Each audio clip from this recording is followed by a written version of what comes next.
soon I'll be declaring the Hormuz Strait a territory of the United States.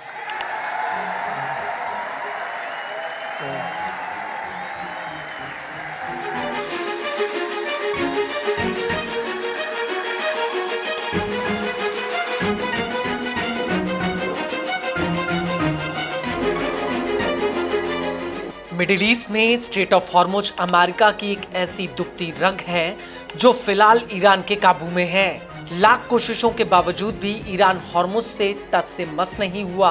उल्टा America के सहयोगी मुल्क Saudi अरब, Oman, UAE, Qatar, Kuwait और Iraq Hormuz ठप होने से बेहद ही परेशान है, क्योंकि इसी रास्ते से इन मुल्कों की तेल और गैस सप्लाई होती है। चूंकि हॉर्मुज को ईरान ने पूरी तरह से ठप कर दिया है, तो इनमें से अधिकतर मुल्कों को अरबों डॉलर का चूना लग रहा है। परचम निज़ाम रो बुलंद करदा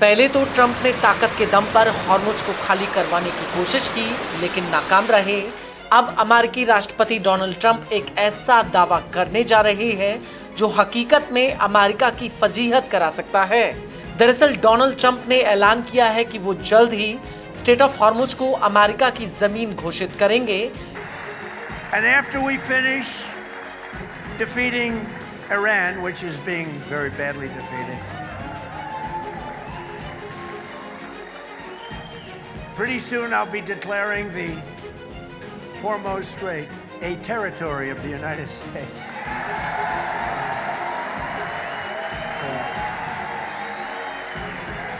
ट्रंप ने अपने बयान में आगे कहा कि अमेरिकी नौसेना की नाकेबंदी को कोई नहीं रोक सकता और यह एक ऐसी स्टील की दीवार है जिसमें बिना हमारी मर्जी के कोई भी जहाज घुस नहीं सकता है।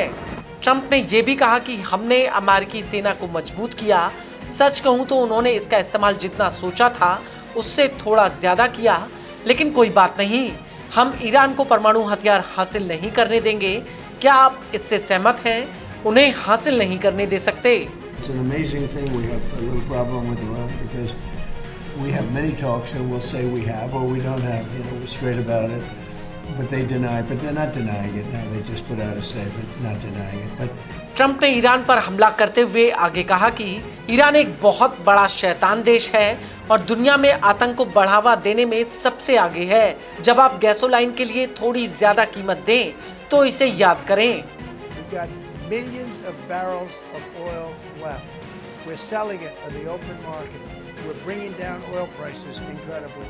And when they come down, and they've already come down, again, $1.99 a gallon for oil. वहीं सबके बीच ट्रंप की इस धमकी को लेकर ईरान के डिप्टी विदेश मंत्री काजिम गरीबाबादी ने ट्रंप पर पलटवार किया है। उन्होंने इसको लेकर एक बयान जारी किया जिसमें कहा कि ईरान किसी भी धमकी या ताकत के दिखावे से डरने वाला नहीं है। बता दें कि ईरान का यह बयान ट्रंप के उस ऐलान के बाद आया है जिसमें उन्होंने कहा था कि वो स्टेट ऑफ हॉर्मुज को अमेरिकी इलाका घोषित कर देंगे। And after we finish defeating Iran, which is being very badly defeated,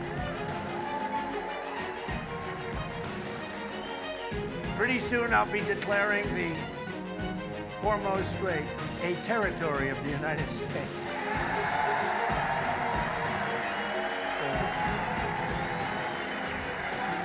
Kazim ने अपनी इसी पोस्ट में आगे कहा कि स्टेट ऑफ हॉर्मुज पर ट्वीट के जरिए कब्जा नहीं किया जा सकता, ना ही एयरक्राफ्ट कैरियर से, ना ही आदेश जारी करके और ना ही चुनावी भाषण से।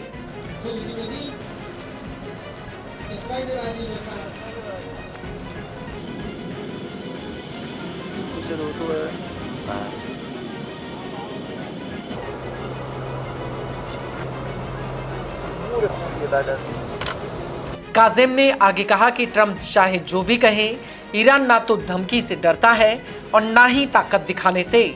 आपको बता दें कि ट्रंप के इस बयान से पहले ईरान के विदेश मंत्री अब्बास अरागची ने सहारा न्यूज एजेंसी से कहा था कि ईरान ने अभी तक अमेरिका के साथ बातचीत शुरू करने का फैसला नहीं किया है। ओमान के साथ स्ट्रेट ऑफ हॉर्मुज में एक अलग रास्ता बनाने को लेकर बातचीत चल रही है।